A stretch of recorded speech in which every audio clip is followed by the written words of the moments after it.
दिल्ली के पास गाजियाबाद के Vaishali metro station से लापता युवती का अब तक कोई सुराग नहीं मिला है। 23 साल की अगवा दीप्ति स्नैपडील के गुड़गांव ऑफिस में सॉफ्टवेयर इंजीनियर है।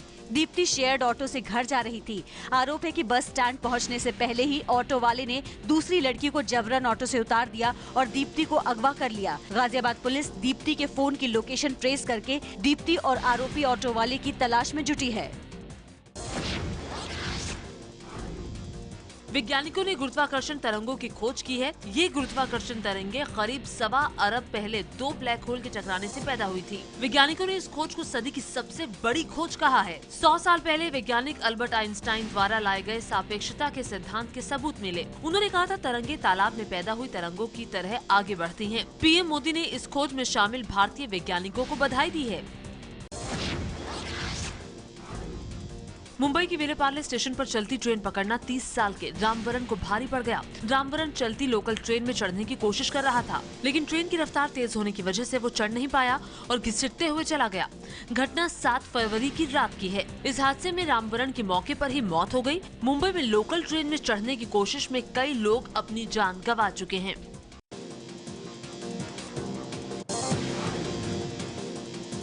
सियाचिन के जाबाज जवान हनुमंत थप्पा को आज आखिरी विदाई दी जाएगी। कर्नाटक के धारवाड़ में आज उनका अंतिम संस्कार होगा। इससे पहले हबली के नेहरू स्टेडियम में उनके पार्थिव शरीर को अंतिम दर्शन के लिए रखा गया है। सियाचिन में 25 फीट बर्फ के नीचे दबे होने के बाद भी हनुमंत थप्पा ने मौत को मात दी। उन्हें जिंदा निकाला गया, लेकिन 2 दिन तक दिल्ली में सेना के अस्पताल में इलाज के बाद उन्हें बचाया नहीं जा सका। कल उनकी 11:15 बजे मौत हो गई। पूर्व क्रिकेटर कपिल देव पर नोएडा अथॉरिटी के निलंबित चीफ इंजीनियर यादव सिंह से कनेक्शन का आरोप। यादव सिंह के करीबियों ने कपिल को 6 करोड़ से भी कम में बेची 32 करोड़ से ज्यादा की कंपनी। कपिल देव समेत कंपनी के 4 शेयर धारकों के खिलाफ आयकर विभाग ने दिए जांच के आदेश। कपिल देव ने किया आरोपों से इनकार, कहा यादव सिंह को नहीं जानता, बेच चुका हूँ कंपनी के सारे शेयर। मुंबई धमाकों के केस में गवाही दे रहे डेविड हेडली का बड़ा खुलासा। इशरत जहां को बताया लश्कर तैयबा की आत्मघाती आतंकी। वीडियो कॉन्फ्रेंसिंग से हो रही है गवाही। बीजेपी ने कहा मोदी को बदनाम करने के लिए कांग्रेस ने रची थी साजिश। सोनिया राहुल माफी मांगे। कांग्रेस ने कोर्ट का मसला बताकर पल्ला झाड़ने की कोशिश की। उधर इशरत की मां शमीमा कौसर ने कहा कि उनकी बेटी बेगुनाह थी और उसकी हत्या हुई थी। शमीमा ने कहा कि हेडली झूठ बोल रहा है। जेएनयू में भारत विरोधी नारे लगाने के मामले में दिल्ली पुलिस ने देशद्रोह का केस दर्ज कर लिया है। ये केस दिल्ली के वसंत कुंज नॉर्थ पुलिस थाने में दर्ज हुआ है। पुलिस ने अज्ञात लोगों के खिलाफ ये केस देशद्रोह से जुड़ी धारा 124A के तहत दर्ज किया है। आरोप है कि जेएनयू में देश के खिलाफ और पाकिस्तान के पक्ष में नारेबाजी की गई और संसद पर हमले के दोषी अफजल गुरु को शहीद बताया गया। जेएनयू के भीतर इस मुद्दे पर बीजेपी के छात्र संगठन, एबीवीपी और वामपंथी दलों से जुड़े छात्र संगठनों में जमकर तकरार छिड़ी हुई है। दिल्ली में कारों के लिए ऑड इवन व्यवस्था एक बार फिर 15 से 30 अप्रैल के बीच लागू होगी। सीएम अरविंद केजरीवाल ने किया है ऐलान। पिछली बार की तरह इस बार भी महिलाओं और बाइक चालकों को इससे दूर रखा गया है। दिल्ली की केजरीवाल सरकार ने ये फैसला जनता की इसके पक्ष में राय मिलने के बाद किया है। यूपी की राजधानी लखनऊ में आगजनी और तोड़फोड़ करने वाले वकीलों को हाई कोर्ट की कड़ी फटकार। फायरिंग करने वाले वकील विशाल दीक्षित के किसी भी अदालत में घुसने पर पाबंदी। अदालत ने गृह विभाग के प्रमुख सचिव को घटना की जांच के आदेश भी दिए हैं। 18 फरवरी को अदालत में सभी तथ्य पेश किए जाएंगे। लखनऊ में बुधवार को एक वकील का शव मिलने से नाराज वकीलों ने जमकर तोड़फोड़ और आगजनी की थी।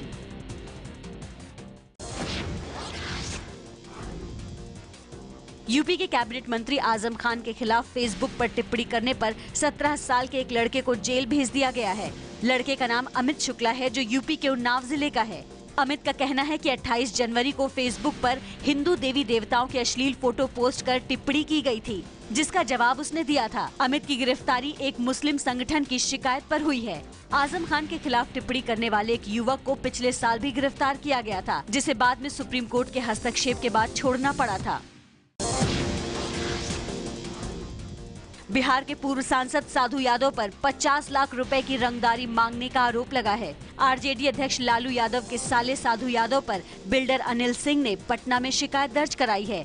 अनिल यादव के मुताबिक रंगदारी उनसे फोन पर मांगी गई। वहीं साधु यादव ने आरोपों को बेबुनियाद बताया है। साधु यादव ने कहा कि वो एक राजनीतिक पार्टी के संस्थापक हैं, इसलिए उन्हें फंसाया जा रहा है। साधु यादव ने गरीब जनता दल नाम से अपनी पार्टी बनाई है। जम्मू कश्मीर में भारी बर्फबारी, जम्मू कश्मीर नेशनल हाईवे को किया गया बंद। बर्फबारी से ढके इलाकों की ये तस्वीरें जम्मू कश्मीर के कुलगाम जिले की हैं। यही हाल घाटी के ज्यादातर इलाकों का है। जवाहर सुरंग इलाके में कई सड़कों पर मोटी बर्फ जमने की वजह से जम्मू श्रीनगर हाईवे भी बंद कर दिया गया है। हालांकि गुलमर्ग जैसी जगहों पर बर्फबारी से पर्यटक बेहद खुश हैं। जम्मू कश्मीर में पिछले 2 महीने से सूखे जैसे हालात थे, लेकिन बारिश और बर्फबारी से अब वादियों में नई रौनक आने की उम्मीद है। मध्य प्रदेश के धार जिले में बसंत पंचमी पर तनाव की आशंका। भोजशाला छावनी में तब्दील। शहर में करीब 6000 पुलिस वाले तैनात। 20 आईपीएस अधिकारी कर रहे हैं निगरानी। यहाँ अलग अलग वक्त पर पूजा और नमाज दोनों होनी है। पुरातत्व विभाग ने आदेश दिया है कि दोपहर 12 बजे तक हिंदू पूजा करेंगे और 1 से 3 बजे तक मुस्लिम नमाज पढ़ेंगे। लेकिन हिंदू संगठन दिन भर पूजा करने पर अड़े हैं, जबकि मुस्लिम समुदाय के लोग जुमे की नमाज पढ़ने पर डटे हुए हैं। अकाली दल पंजाब विधानसभा चुनाव में नए चेहरों को मौका देगी। पंजाब के डिप्टी सीएम सुखबीर सिंह बादल के मुताबिक उनकी पार्टी चुनाव में युवा उम्मीदवारों को उतारने पर विचार कर रही है। पंजाब में विधानसभा चुनाव नजदीक है। कांग्रेस पार्टी पहले ही नए चेहरों पर दांव लगाने का ऐलान कर चुकी है। आम आदमी पार्टी भी चुनाव में नए चेहरे उतारने जा रही है। यही वजह है कि अकाली दल को अपनी रणनीति बदलनी पड़ रही है। पिछले साल दिल्ली के जंतर मंतर पर प्रदर्शन के दौरान किसान गजेंद्र की खुदकुशी के सिलसिले में आप नेता संजय सिंह से दिल्ली पुलिस की पूछताछ। संजय सिंह के साथ आप कार्यकर्ता नीरज चौहान भी आर के पुरम थाने पहुंचे थे। इस दौरान पुलिस ने संजय सिंह से 50 सवाल पूछे। संजय सिंह से पूछा गया कि जब गजेंद्र की मौत हुई थी तो उसके बाद भी रैली क्यों नहीं रोकी गई। आप नेता आशीष खेतान, कुमार विश्वास और भगवंत मान से भी पूछताछ होगी। कांग्रेस ने असम में विधानसभा चुनाव से पहले जारी किया अपना विजन डॉक्यूमेंट। असम के मुख्यमंत्री तरुण गोगोई ने ये विजन दस्तावेज जारी करते समय साल 2030 तक राज्य में सड़क और बिजली सप्लाई दुरुस्त करने का वादा किया है। असम विधानसभा का कार्यकाल इसी साल जून में खत्म हो रहा है। उससे पहले वहां विधानसभा चुनाव होने हैं। हालांकि गोगोई ने दावा किया कि ये कांग्रेस का चुनावी घोषणा पत्र नहीं है, बल्कि राज्य के चौतरफा विकास का ब्लूप्रिंट है। हैदराबाद में बजरंग दल और दुर्गा वाहिनी ने वैलेंटाइंस डे के खिलाफ प्रदर्शन किया। वैलेंटाइंस डे के दौरान दिए जाने वाले ग्रीटिंग कार्ड्स को फाड़कर उन्होंने आग के हवाले कर दिया। 14 फरवरी को वैलेंटाइंस डे है।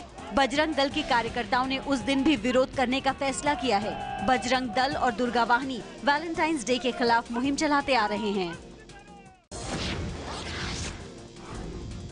पंजाब के लुधियाना में आवारा कुत्तों से हो रही परेशानी के खिलाफ अनोखा विरोध प्रदर्शन किया गया। कांग्रेस सांसद रवनीत सिंह बिट्टू आवारा कुत्तों के साथ नगर निगम के दफ्तर पहुंचे और अपना विरोध जताया। लुधियाना में आए दिन लोग आवारा कुत्तों का शिकार होते रहते हैं। कई बार शिकायत करने के बाद भी नगर निगम इन्हें पकड़ने में नाकाम रहा है। रवनीत सिंह बिट्टू का आरोप है कि कुत्तों की नसबंदी के लिए आई रकम को भी नगर निगम डकार गया। हरियाणा के सोनीपत में पुलिस ने 10 पहलवानों को गिरफ्तार करके उन्हें बाजार में घुमाया। गिरफ्तार पहलवानों पर फिरौती वसूलने और धमकी देने का आरोप है। पुलिस के मुताबिक गिरफ्तार पहलवान शहर के दुकानदारों से अवैध वसूली करते थे। शहर के लोग पुलिस के इस कदम की तारीफ कर रहे हैं, लेकिन सवाल ये है कि क्या कानून इस तरह सजा की इजाजत देता है?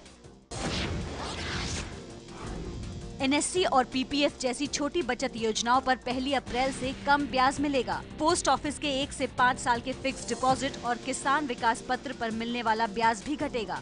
मोदी सरकार ने छोटी बचत पर मिलने वाली ब्याज दरों में 1 अप्रैल से कटौती का फैसला कर्ज पर वसूली जाने वाली ब्याज दरें घटाने के लिए किया है। ब्याज दरों की समीक्षा अब साल में एक बार की जगह हर 3 महीने पर होगी। फिल्म कपूर एंड सन्स के ट्रेलर लॉन्च के मौके पर अलग ही रंग में नजर आई अभिनेत्री आलिया भट्ट। 2 साल पहले कॉफी विद करण में राष्ट्रपति का नाम गलत बताने पर आलिया की खूब खिल्ली उड़ी थी, लेकिन कपूर एंड सन्स के ट्रेलर लॉन्च में आलिया उल्टे दूसरों की टांग खिंचाई करती नजर आई। कपूर एंड सन्स के ट्रेलर लॉन्च के मौके पर अभिनेता सिद्धार्थ मल्होत्रा और पाकिस्तानी अभिनेता फवाद खान भी मौजूद थे। फिल्म 18 मार्च को रिलीज होगी। पाकिस्तान के पूर्व राष्ट्रपति परवेज मुशर्रफ की सेहत अचानक बिगड़ी। मुशर्रफ को कराची में पाकिस्तानी नेवी के अस्पताल में आईसीयू में भर्ती कराया गया। 72 साल के मुशर्रफ को हाई ब्लड प्रेशर की शिकायत है। कुछ खबरों के मुताबिक मुशर्रफ अपने घर पर परिवार के साथ बैठे बैठे अचानक बेहोश हो गए, जिसके बाद उन्हें अस्पताल ले जाया गया। हालांकि मुशर्रफ की पार्टी ऑल पाकिस्तान मुस्लिम लीग के प्रवक्ता ने दावा किया है कि मुशर्रफ ठीक हैं और उन्हें कुछ मेडिकल टेस्ट कराने के लिए भर्ती कराया गया है। आतंकी संगठन आईएस ने दरिंदगी का एक और वीडियो जारी किया। इसमें 4 साल के मासूम के हाथों में बम का रिमोट कंट्रोल थमाकर गाड़ी में बैठे 4 लोगों को उड़ाते हुए दिखाया गया है। आईएस का दावा है कि इन 4 लोगों को जासूसी की सजा दी गई है। बताया जा रहा है कि ये मासूम बच्चा दक्षिण पूर्व लंदन में इस्लाम धर्म अपनाने वाली ग्रेस खादीजा डेयर का बेटा हो सकता है, जो 2012 में भागकर सीरिया चली गई थी।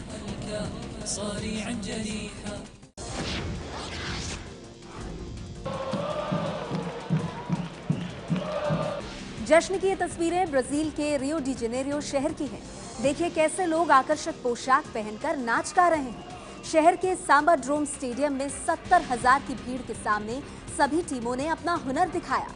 इस महिला को देखिए, 17 किलो की भारी भरकम ड्रेस पहनकर कैसे मजे से नाच रही है।